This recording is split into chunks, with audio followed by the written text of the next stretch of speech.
सभी भक्तों का स्वागत है आज की वैष्णव एटिकेट क्लास में। पहले हम मंगलाचरण करते हैं। ओम अज्ञानतिमिरान्धस्य ज्ञानञ्जनशलाकया चक्षुरुन्मीलितं येन तस्मै श्रीगुरुवे नमः। श्रीचैतन्यमनोभीष्टं स्थापितं येन भूतले स्वयं रूपः कदा मह्यं ददाति स्वपदान्तिकं। वन्देऽहं श्रीगुरो श्रीयुतापदकमलं श्रीगुरुर्वैष्णवांश श्रीरूपं साग्रजातं सहगण रघुनाथान्वितं तं सजीवं साधुवेतं सावधूतं परिजनसहितं कृष्ण चैतन्य देवं श्रीराधा कृष्ण पादान सहगण ललिता श्री विशाखान्त विशांचा। हे कृष्ण करुणा सिंधु दीनबंधो जगतपते गोपेश गोपिका कांता राधा कांता नमस्तुते। तप्त कांचन गौरांगी राधे वृंदावनेश्वरी वृषभानुसुते देवी प्रणमामि हरिप्रिय। वाञ्छाकल्पतरुभ्यश्च कृपा सिन्धुभ्य एव च नमो नमः। जय श्री कृष्ण चैतन्य प्रभु नित्यानंद श्री अद्वैत गदाधर श्रीवासादि गौर भक्त वृंद। हरे कृष्णा कृष्णा कृष्णा हरे हरे, हरे राम राम राम हरे हरे। रामाय रामभद्राय रामचंद्राय वेदसे रघुनाथाय नाथाय सीताय पते नमः। नमः विष्णुपादाय कृष्णपृष्ठाय भूतले श्रीमते भक्तिवेदांत स्वामिनि इति नामिने। नमस्ते सारस्वते देवे गौरवाणी प्रचारिणे निर्विशेष शून्यवादी पश्चात देशितारिणे। ठीक है, हरे कृष्णा। सभी भक्तों का स्वागत है आज की वैष्णव एटिकेट क्लास में। तो हम शुरू करते हैं।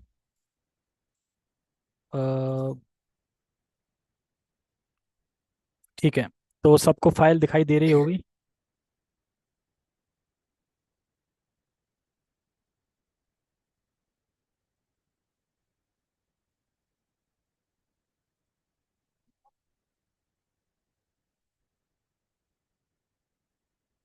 तो हमने कल क्या चर्चा करी थी, किसी को याद है? कोई बताना चाहेगा कुछ?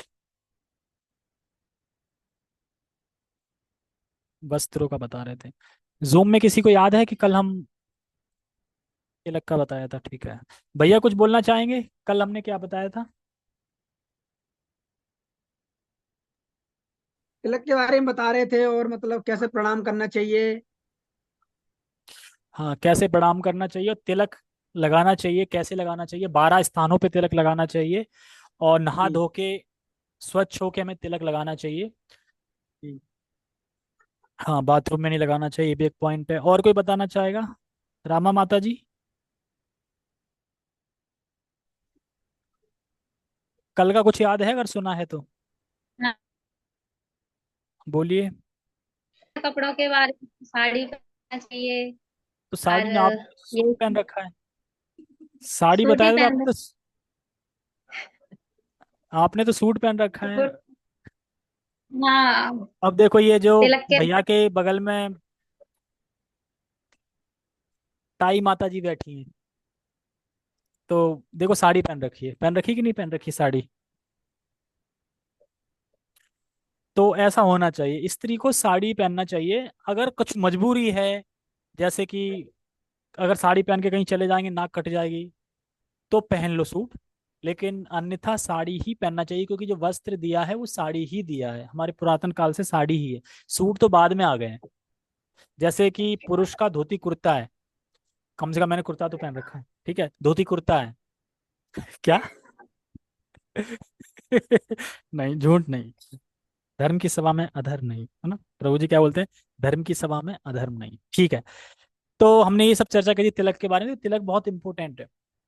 हमने एक चर्चा लास्ट में टिप्पणी में दी गई थी कि जो कोई 16 माला का जप नहीं करता है, हरे कृष्ण महामंत्र का या और रूल रेगुलेशन फॉलो नहीं करता, उसे मंदिर के बाहर तिलक नहीं लगाना चाहिए। तो आप लोग ये एक एक पॉइंट बताइए कि क्यों तिलक नहीं लगाना चाहिए मंदिर के बाहर। पहले जूम वाले बताएंगे, फिर रूम वाले बताएंगे, ठीक है? तो जूम वाले भैया से शुरू करते हैं। क्यों तिलक नहीं लगाना चाहिए मंदिर के बाहर? बाहर तिलक ही नहीं लगाना चाहिए प्रभु जी, कि जैसे बाहर तिलक लगाए जा रहे हैं तो उसका पालन नहीं कर रहे हैं, जैसे कि बाहर का खा रहे हैं। हाँ। हाँ, कहीं भी रेडी पे आपको खाने पता लगे, चले कहीं कि छोले पैलेस में खा भटूरे रहे मिल हैं गए। तो उसको दूसरे देखेंगे तो कहेंगे इस्कॉन वाले क्या कर रहे हैं ये यस तो यस, कुछ भी बुरा। खाते कहीं भी खाते, उमा ऐसे बताते हैं। बिल्कुल बुरा बुरा इसका प्रभाव प्रभाव पड़ता है। पड़ेगा इस्कॉन सोसाइटी के लिए, जी। और खासकर शिला प्रभुपाद जी के लिए। ठीक है, आप बताएंगे कुछ कि अगर हम बाहर तिलक लगा के जाते हैं तो क्या प्रॉब्लम आ सकती है?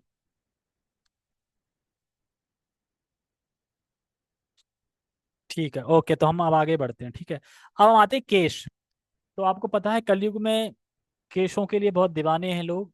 जब तक केश ना हो बड़े बड़े तब तक अच्छा नहीं लगता है, और या केश झड़ने लगे तो टेंशन हो जाती है बीमारी से, एक तरीके से क्यों झड़ रहे हैं। फैक्ट्री फैक्ट्री चल रही है, ऑयल शैम्पू, है ना, डव साबुन, सब कुछ आधार चल रहा है एक बाल पे। और आप लोग बुरा मत मानना, बालों को शास्त्र में क्या बताया गया है? काला मल। क्या बताया गया है? काला मल। अब काले मल को हम लोग संवार रहे हैं, और उस पे जाने कितना खर्चा कर रहे हैं, और ये सिर्फ व्यर्थ है और काला मल है। ये जितना कम होगा उतना सही है। ये पुरुषों के लिए है। स्त्री तो लंबे बाल होते ही हैं, जाहिर सी बात है, स्त्री के लिए इतना नहीं है। लेकिन पुरुषों पे बात आ रही है कि पुरुष देखे ना, जैसे कहते हैं लावण्य केश धारम। कलयुग में कहा गया है लावण्य, मतलब कि लोग जो बड़े बड़े बालों वाले होंगे उनका ज्यादा बोलबाला होगा, मतलब वो अपने आप को ज्यादा खूबसूरत समझेंगे, मैं बहुत खूबसूरत हूँ। जिसके बाल छोटे हैं वो कम खूबसूरत है, और जिसके बाल बड़े हैं वो ज्यादा खूबसूरत है। ऐसा कलयुग में होगा। आज नहीं लिखा है, पहले से ही लिखा है। और ऐसा आज होता है कि नहीं होता है?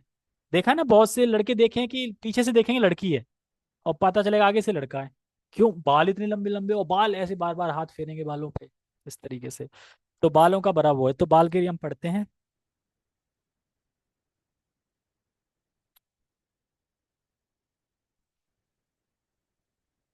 कोई पढ़ेगा जूम से या फिर मैं पढ़ूं?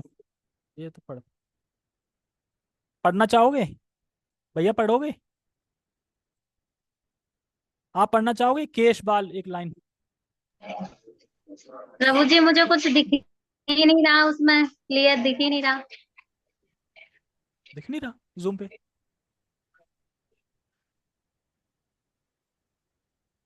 ज्यादा घुस के देखूंगी तब दिखेगा, इतनी दूर से मुझे क्लियर दिख ही नहीं रहा।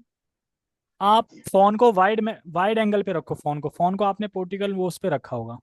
ऐसे करके रखो फोन को, ऐसे खड़े में मत रखो, ऐसे रखो। तब भी नहीं दिख रहा।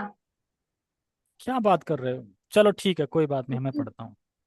इतना बड़ा बड़ा लिखा है फिर भी नहीं दिखाई दे रहा, हो सकता है शायद नहीं दिख रहा हो। नहीं दिख रहा। ठीक, अभिषेक दिखाई दे रहा है जूम पे हो आप? ठीक है, मैं पढ़ता हूँ। केश, पुरुष, ब्रह्मचारी एवं सन्यासी को सप्ताह में एक बार मुंडन करना चाहिए, एवं सुव्यवस्थित शिखा रखनी चाहिए। स्वयं के व्यवसाय के अनुसार गृहस्थों को भी छोटे बाल एवं शिखा संभव हो तो रखनी चाहिए। देखो, जो मंदिर में ब्रह्मचारीज हैं जो फुल टाइम है, उनके लिए एक रूल ही रूल है कि सप्ताह में एक बार मुंडन करना ही करना है, नहीं सप्ताह में एक बार साफ करना है, पूरा क्लीन एकदम। ये उनके लिए है ही है। और जो गृहस्थ लोग हैं, यानी अपन लोग हैं जो गृहस्थ लोग हैं, इनको भी, इनके लिए भी क्या बताया गया है? छोटे छोटे बाल। लेकिन फिर भी कुछ गृहस्थ कहते हैं कि प्रभु जी छोटे बाल, जॉब है, कोई स्कूल पढ़ रहा है, कोई कॉलेज में पढ़ रहा है, कोई जॉब कर रहा है, या फिर कोई और बिजनेस कर रहा है, उसमें नहीं रख सकते। जैसे शिला प्रभुपाद जी के टाइम पे एक माइक थे, माइक जो मुकुंद प्रभु बन गए थे, उन्होंने जो 26 एवेन्यू था उसमें काफी हेल्प करी थी शिला प्रभुपाद जी की। तो शिला प्रभुपाद जी ने एक बार बोला कि हैंड शेक मतलब कि क्लीन। तो क्लीन हो गया एकदम बढ़िया, क्योंकि हिप्पी थे पहले, तो बड़े बड़े बाल थे और बड़ी बड़ी दाढ़ी थी, और एकदम क्लीन रहने लगे। लेकिन उसके बाद जब शिला प्रभुपाद जी प्रचार के लिए बाहर गए, और बाहर से जब वापस आ रहे थे, तो एयरपोर्ट पे मुकुंद उनको लेने आए, और तब देखा उनके बाल बड़े थे, उनकी दाढ़ी बड़ी थी। तो कहने मतलब ये है कि जो स्वभाव है ना, वो आखिर आ ही जाता है स्वभाव। क्योंकि हमारा स्वभाव पहले से है बाल बढ़ाने का, दाढ़ी रखने का, तो मान हटता नहीं है। इसीलिए अगर किसी से बोला जाए एकदम टकले हो जाओ, तो तुरंत हम टकले हो नहीं पाएंगे एकदम। क्यों? क्योंकि स्वभाव पहले से ही बना है बाल रखने का। इसीलिए गृहस्थों को बताया जाता है कि आप छोटे छोटे बाल रखो। छोटे छोटे बाल से क्या फायदा होगा छोटे बाल रखेंगे तो? कुछ फायदा नहीं है क्या? हाँ हाँ हाँ, ऐसे ऐसे हाथ नहीं करेंगे। और जो आप 15 मिनट बाल संवारने में लगाओगे ना नहाने के बाद, वो नहीं लगाओगे, और टेंशन नहीं होगी। कभी कभी होता है ना कि बाल सही नहीं कर पाए, किधर टेढ़ा मेढ़ा हो गया, तो बड़ा टेंशन बनी रहती है, तो सीधा नहीं हो जाता तब तक। डाई कराओ, उसके मशीन लगवाओ, जाने क्या क्या करवाओ, कितना खर्चा करते हैं लोग बालों के ऊपर, यानी मल के ऊपर एक तरीके से कहा जाए सही से तो इतना खर्चा करते हैं। तो इसीलिए छोटे बाल रहेंगे तो आप बॉडीली कॉन्शियसनेस नहीं रहोगे। देखो बड़े बाल में क्या होता है कि हम बालों से अटैच रहते हैं, अटैच। और छोटे बाल होंगे तो आप धीरे धीरे बालों का ख्याल ही करना छोड़ देंगे, बाल हैं भी कि नहीं भी। मिला है तो चाहे कैसे बने रहे, सुबह खड़े हुए नहाया और चल दिए धोती कुर्ता पहन के। तो इसलिए आपका टाइम भी बचेगा और बॉडी कॉन्शियसनेस ना होके कृष्णा कॉन्शियसनेस ज्यादा होंगे, तो ये फर्क पड़ता है बालों का। ठीक है। शिखा, शिखा शिखा किस किस की है? क्या? हाँ ये इसमें नहीं लिखा, उसमें लिखा हुआ ये अपडेट। क्या लिखा है वैसे उसमें? हाँ ये तो है ना, एकादशी के दिन बाल क्यों नहीं बनाने चाहिए, कोई बताएगा? एकादशी के दिन बाल और सेविंग क्यों नहीं बनानी चाहिए? हाँ जूम वाले से पूछते हैं, भैया से पूछते हैं, भैया बताएंगे। हाँ बताओ भैया, एकादशी के दिन, जन्माष्टमी के दिन, फास्ट के दिन हमें दाढ़ी वगैरह क्यों नहीं बनानी चाहिए? इसके बारे में तो नहीं पता प्रभु जी मुझे। नहीं पता? आपको पता है? हाथ हाथ से बता दीजिए ऐसे करके। नहीं पता? अच्छा ठीक है। देखो वैसे सेविंग बनाना, वैसे नहीं, अगर आप सेविंग बनाओगे तो फास्ट टूट जाएगा, ऐसा नहीं है। लेकिन आप सेविंग बनाओगे तो हो सकता है आपका ब्लड निकल जाए कहीं, और ब्लड निकलने से फास्ट टूट जाता है। समझ में आया? इसलिए दाढ़ी वाड़ी, हाँ खून नहीं निकलना चाहिए, इसलिए दाढ़ी वाड़ी बनाने के लिए मना करते हैं कि पहले से ही बना लो। लेकिन फिर भी आपको प्रचार में जाना है या किसी लेक्चर जाना है, लेकिन अब है क्या करें, तो आप इस हिसाब से बनाओ कि ब्लड ना निकले। ठीक है। लेकिन वैसे तो बनानी नहीं चाहिए, मेन तो ये है बनानी नहीं चाहिए। जैसे चतुर्मास में जो लोग फास्ट रखते हैं 4 महीने का, वो क्या करते हैं, दाढ़ी, बाल, ये कुछ नहीं बनाते हैं, होता है ना, ये कुछ नहीं बनाते हैं। देखो चतुर्मास का ये है, चतुर्मास हम लोग पालन कर नहीं पाएंगे, इसलिए, हाँ इसीलिए ज्यादा से ज्यादा ग्रंथ पढ़ो, ज्यादा से ज्यादा कथा सुनो, ज्यादा से ज्यादा कृष्णा कॉन्शियसनेस रहो, इस पे फोकस करो। ना कि इस पे फोकस करो अब कौन सी सब्जी बंद हो गई, अब सब्जी ये नहीं खाएंगे 1 महीने, क्या हो जाएगा इससे, क्या तुम्हारा तरक्की हुई कुछ? क्योंकि या तो आप अगर कर रहे हो तो पूरा करो, 4 महीने खिचड़ी बना के जमीन पे डालो और जीभ से चाटो, ये नियम है, कर सकते हैं? 4 महीने जमीन से खाना है, 4 महीने धरती में लेटना है, और 4 महीने एक टाइम खाना है, वही खिचड़ी खानी, वो भी जमीन से उठा के, कर लोगे? तो शिला प्रभुपाद जी के टाइम पे ऐसे ही एक बहुत अच्छा मन सजाया गया था, ओपनिंग थी किसी चीज की, बहुत बड़े बड़े लोग आ रहे थे, तो उसमें भक्तों को आना था, तो भक्त आ गए, दाढ़ी वाड़ी रखा और हो गए एकदम गुंडे टाइप बन के। प्रभुपाद कह रहे ये क्या है? प्रभुपाद जी चतुर्मास चल रहा है ना, नो कटिंग नो सेविंग। शिला प्रभुपाद जी ने बोले इतने बड़े बड़े लोग आएंगे, वो देखेंगे कि भक्त कैसे हैं, इनका हुलिया देखो कैसा है। तो फिर शिला प्रभुपाद जी समझाते हैं कि अगर चतुर्मास आप रख ही रहे हो तो फिर उसमें ये भी नियम है ना, ये भी करो फॉलो। क्योंकि हाँ देखो, हमारी जो क्षमता है हमें वही करना चाहिए। क्षमता हमारी क्या है कि हम कार्तिक में 1 महीने दीपदान कर लेंगे, हमारी क्षमता है, तो प्रैक्टिकली वो करना चाहिए, भगवान को प्रसन्न भी बहुत करता है। अब आप जल्दी आने वाला है कार्तिक महीना, ठीक है, तो उसमें करिए। अब मिल्क बंद हो गया, आप सूख रहे हो, मन ही मन में चिंतन चल रहा है, अरे दूध नहीं पी पा रहे हैं, दूध के आइटम नहीं खा पा रहे हैं, ना तो लेक्चर हो रहा है, ना हेयरिंग ना डीरिंग रीडिंग, तो फिर फायदा क्या हो उसका? इसीलिए करना है तो आप प्रभुपाद की कोई एक बुक ले लो कि मैं 4 महीने में ये book पढ़ूंगा पूरी, ये संकल्प है, इससे भगवान और ज्यादा प्रसन्न होंगे। किससे? शिला प्रभुपाद लीलामृत में 1 वॉल्यूम 4 महीने में पढ़ूंगा पूरी, ये होता है व्रत, और पढ़ो पूरा। जैसे हम कल से स्टार्ट कर ही देंगे, आज थोड़ा लेट हो गए थे इसलिए, कल से तो हम पढ़ेंगे शिला प्रभुपाद लीलामृत, तो इस तरीके। ठीक है, अब शिखा के संबंध में पढ़ते हैं। शिखा के संबंध में कोई नियम नहीं है, किंतु गौड़ी वैष्णव शिखा को बछड़े के खुर के आकार के समान लगभग 1.5 इंच गोल रखते हैं। देखा है ना, देखी होगी सबने शिखा, तो ऐसा होता है ना एकदम गोल टाइप का, जितना छोटा बछड़ा होता है उसके नाम, उसके पैर का जो खुर होता है ना, उतना खुर यहाँ रखो, जितने जगह पे खुर आ रहा है उतनी शिखा होनी चाहिए, मतलब उतनी एरिया में शिखा होनी चाहिए, लंबी तो थोड़ा रख सकते हो, थोड़ा यहाँ तक, चौड़ाई में गोलाई में, समझ गए ना, 1.5 इंच होनी चाहिए। सोते समय, अंतिम क्रिया में जाते समय, या शौच क्रिया जाते समय शिखा को खोल देना चाहिए ना, शिवा में, शिखा में जो गांठ लगी होती है ना, उसको खोल देना चाहिए। ऐसा कहा जाता है, सॉरी, बिना गांठ की शिखा कुटुंब में हुई किसी मृत्यु को दर्शाती है। समझे? इसीलिए वैष्णव एटिकेट पढ़ना बहुत जरूरी है। याद था ये कि अगर शिखा खुली है हमारी तो यानी किसी मृत्यु को दर्शा रही है। जब किसी मृत्यु जाती है ना, हम जाते हैं किसी के अंतिम संस्कार में, तो हम शिखा खोल देते हैं। समझ गए? इस तरीके से। इसलिए इसे अशुभ माना जाता है। ऐसा कहा जाता है कि यदि कोई शिखा को खोलकर रखता है तो वह दुर्बल हो जाता है। इस दुर्बल हो जाता मतलब आध्यात्मिक उन्नति में भी। स्नान के पश्चात शिखा बांधते समय हरे कृष्ण महामंत्र का उच्चारण करें, और ब्राह्मण दीक्षित भक्त मन में ब्रह्म गायत्री की पहली पंक्तियों का उच्चारण कर सकते हैं, और शिखा की स्त्रियों के समान चोटी ना गूंथे। देखा है कोई कोई, ओ भैया ये चोटी, हाँ तक ये चोटी बांध रखी है, वो देखा ना बहुत सारे लोग ऐसे गुठे रहते हैं कुछ चोटी। स्त्रियों की तरह चोटी रखनी, एक चोटी एक लिमिट होती है कि कितनी बड़ी होनी चाहिए, कितनी चौड़ी होनी चाहिए, उस हिसाब से रखनी चाहिए। जितने ज्यादा बड़ी भी नहीं रखनी चाहिए। और बताते हैं कि चोटी क्यों रखते हैं। देखो, हमारी परंपरा में है चोटी रखना, और चोटी हमें दर्शाती है कि आप किसी के अंडर में हो, गाइडेंस ले रहे हो, आप शरणागत हो, आप किसी के अंदर शरणागत हो, ये समझना चाहिए। तो इसीलिए खासकर ध्यान रखना चाहिए कि जो ब्राह्मण दीक्षित हैं वो गायत्री मंत्र पढ़ते समय गांठ बांधते हैं, और जिनकी दीक्षा नहीं हुई वो हरे कृष्ण महामंत्र।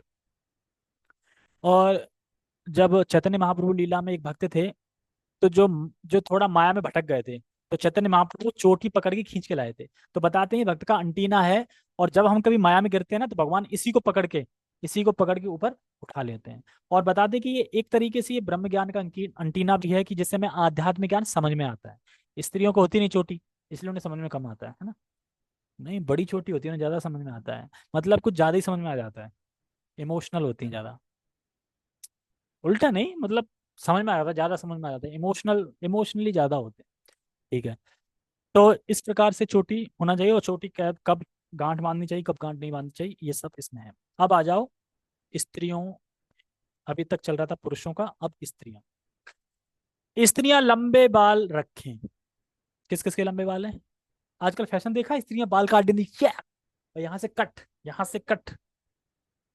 नहीं, हमारे ऑफिस में एक लड़की, उसके बाल ये यहाँ तक, कमर के नीचे तक भी, जब वो गांठ बांधती ना ऐसे, तो ऐसे बन जाता है ऐसे करके, इतने लंबे बाल हैं। और एक अपने ऋषा माता के, देखें कभी? ऋचा के बाद बाल लंबे बहुत, देखे नहीं कभी? कभी देखे नहीं? कभी गए नहीं शादी वादी में, नहीं गए थे कभी? अरे बाल तो दिख जाते हैं ना, देखता कौन है? बाल बाल बाल बाल दिखते हैं ना, बड़े बाल हैं उनके। तो स्त्रियों को लंबे बाल रखें, आधुनिक रीति के अनुसार बाल ना रखें, और या तो उन्हें पीछे बांधें या सुंदर चोटी बनाएं। खुले बाल नहीं रखने चाहिए, या तो पीछे बांध लेते ना पीछे ऐसे करके वो जूड़ा, और या फिर चोटी बना लें। अब सोचो श्रीमती राधा रानी छोटी बांधती होंगी, कैसी लगती होंगी? और श्रीमती राधा रानी को तो हम सोच ही नहीं सकते कि वो कैसी लगती होंगी, क्योंकि हमारा उतना बुद्धि नहीं है कि हम उतना सोच पाए। आज ही मैं पढ़ रहा था, ग्रहों के बारे में चल रहा था भागवतम में, तो ग्रहों में भी बड़ा, सूर्य जो है ना, सूर्य सूर्य पृथ्वी से इतना दूर है ना, उससे ज्यादा, उससे ज्यादा 2 लाख योजन, 2 लाख योजन और ऊपर चंद्रमा है। 2 लाख योजन समझते कितना होता है? 16 लाख मील, 16 लाख मील होता है ऊपर। और चंद्र ग्रह से शुक्र ग्रह फिर 2 लाख मील ऊपर है। और शुक्र ग्रह से फिर बुध ग्रह फिर 2 लाख मील ऊपर है। अब करते जा रहे हैं ना, ऊपर ऊपर ऊपर, ऐसे ऊपर। उसके बाद और ऊपर चले जाओगे तो शनि ग्रह सबसे ऊपर है फिर, और जो सबसे बेकार है, अशुभ माना जाता है, वो जब आता है तो 7.5 लग जाती है। और ये सब ग्रह घूमते हैं। तो जब कहते हैं ना कि ये 6 महीने में आ रहा है ये ग्रह, ये ग्रह इतने महीने में, तो इस तरीके से 2 या 3 साल में आता है शनि ग्रह, ऐसे करके घूम के उस टाइम पे, तो तब उसका प्रकोप पड़ता है। को किसी किसी ग्रह से बारिश होती है, किसी ग्रह से अच्छा, जैसे सबसे अच्छा ग्रह बताएगा शुक्र ग्रह, ये बहुत अच्छा होता है। और एक ग्रह और है बुध ग्रह, ये भी ठीक होता है। शुक्र ग्रह बहुत अच्छा होता है। और एक ग्रह और है बृहस्पति, वो अनुकूल भी होता है, प्रतिकूल भी होता है, ऐसे करके। फिर आता है, उसके बाद फिर सप्तऋषि ग्रह आता है, और सप्तऋषि ग्रह के बाद फिर आता है ध्रुव। ध्रुव तारा देखा है? ध्रुव तारा और ध्रुव, ध्रुव का ग्रह है, जहाँ ध्रुव भगवान रहते हैं, नहीं वैकुंठ मान लो एक तरीके से वो, ऐसे ऐसे करके है। ध्रुव भगवान मतलब ध्रुव वैकुंठ लोक है, वहाँ भगवान रहते हैं, और ध्रुव वहाँ पे मैन मतलब वो है, पूजे जाते हैं वहाँ पे इस तरह से। लेकिन वो वैकुंठ की तरह ही है, वहाँ वैकुंठ के भगवान भी रहते हैं। तो मैं पढ़ रहा, बड़ा आश्चर्य लग रहा है, बताओ कितना किलोमीटर दिया है। वैज्ञानिक ने भी खोज पाया कि चंद्रमा कितनी दूरी पे है? सूर्य सबसे नीचे है पहले, सूर्य से ऊपर चंद्रमा है। सोचो चंद्रमा कैसे शीतल देता है फिर भी। और सूर्य किस तरीके से चलता है, जो सुमेरु पर्वत है ना, सुमेरु पर्वत के दाएं ओर रहता है 6 महीने, और 6 महीने बाएं ओर रहता है वो, इस तरीके से। तभी तो होता है ना उत्तरायण दक्षिणायन जो आता है। और एक आप लोगों से प्रश्न है जनरल नॉलेज के लिए, सूर्य कितनी स्पीड से चलता है और उसकी स्पीड बराबर रहती है, कम ज्यादा रहती है?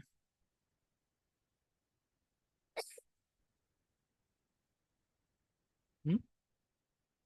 क्या स्पीड, क्या सूर्य बराबर की स्पीड में चलता है हमेशा, या उसकी कभी स्पीड कम ज्यादा ऐसा होता है? बराबर चलता है। आपका क्या कहना है? और अगर ये बोलो बराबर नहीं चलता, तो फिर बताना पड़ेगा कैसे। रुको। हाँ।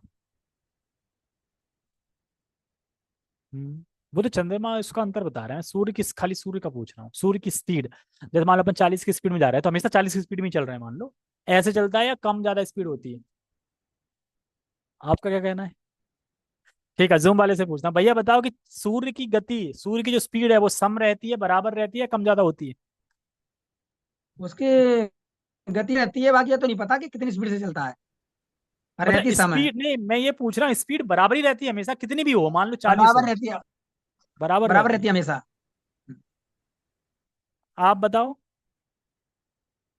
सूर्य की स्पीड बराबर रहती है? नहीं पता। ठीक है, ओके।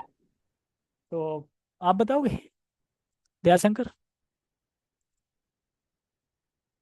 बराबर रहती है, ठीक है, तो सबका वोट बराबर पे है। लेकिन ये गलत है, बराबर नहीं रहती। हाँ जी, मैंने भागवतम में पढ़ा। अब आप मुझे ये बताओ, दिन रात छोटा होता है? कभी ऐसा होता है कि दिन बड़े होते हैं रात छोटी होती है? नहीं होते। टाइम का ना, मैं दिन रात की पूछ रहा हूँ। देखो सर्दी में सूर्य दिन में फास्ट चलता है, और रात को स्लो चलता है, इसीलिए रात बड़ी होती है और दिन छोटा होता है। आप फिर वही समझ नहीं पा रहे टाइम। मैं टाइम की बात नहीं कर रहा हूँ। टाइम तो 24 घंटे है ना, 12 घंटे तो वो धीमे चल रहा है, फिर जो 12 घंटे बचे ना उसमें स्पीड में चल गया ज्यादा, तो टाइम तो नहीं आ जाएगा ना 24 घंटे। मान लो कि आप यहाँ से बदरपुर जा रहे हो, आप पहले 40 की स्पीड में जा रहे थे, फिर आप 20 की में कर दो, तो फिर 40 या 60 में कर दो, तो नहीं स्पीड बराबर हो जाएगी, वहां जाके बराबर ही पहुंचोगे ना। तो इस तरीके से साइंस समझ रहे हो कैसे? दिन में स्लो चल रहा है और रात में स्पीड चलता है। जब दिन रात छोटी होती है, रात यार वो कम कट गई, बड़ा छोटी होती है दिन। गर्मी में दिन बड़े नहीं लगते, कम मुनता है सूरज दिन में, गर्मी में। आप बता रहे हैं ना 24 घंटे बराबर होते हैं, आप मुझे बताओ कि गर्मियों में सूर्य कब ढलता है? 7, 7:30 बजे, और सर्दियों में 6:30 बजे। तो इसका मतलब वो दिन में स्पीड में चल रहा है ना, और फिर स्लो चल रहा है। समझ में आ रहा है ना? वो 24 घंटे ले तो उतना ही रहा है, लेकिन स्पीड उसकी स्लो ज्यादा रहती है। और कभी कभी मध्य भी रहती है, 2-3 महीने आते हैं ना, जो मध्य 2 महीने, कार्तिक का मतलब उतनी रात होती है, उतना ही दिन होता है। तो आज मैं वही तो चंबा पढ़ रहा था कि सूर्य की गति कम ज्यादा होती है और सामान्य भी रहती है, मध्य भी है, स्पीड भी है और स्लो भी है। यानी जब सर्दी आती है ना, सर्दी, तो दिन में तो कैसे चलता है, दिन में चलता है धीरे धीरे, और रात में स्पीड में चलता है।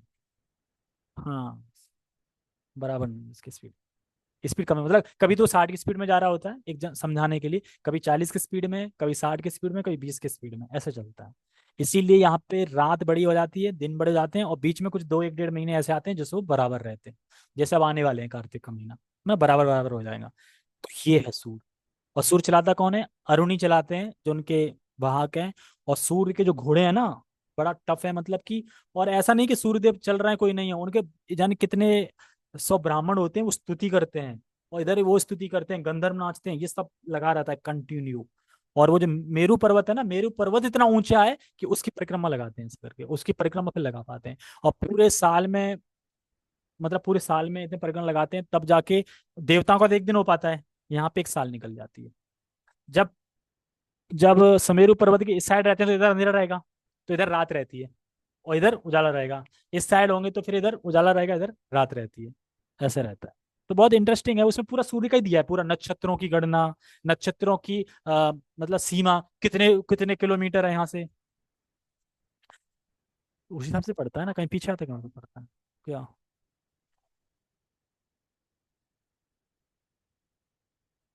सूर्य का रोशनी बताई थी बराबर होती है, ठीक है, स्पीड मैंने कभी नहीं बताई। मैंने ताप बताया था, हाँ, वो हर जगह एक ही तापमान रहता है। वो मैं बोल रहा था ना कि वो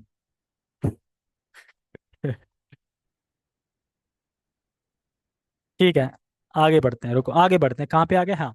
तो हमें ये, मैं कहाँ चला गया, मैं ये पढ़ रहा था। आधुनिक रीति अनुसार बाल ना रखें, या तो उन्हें पीछे सुंदर चोटी बांधे।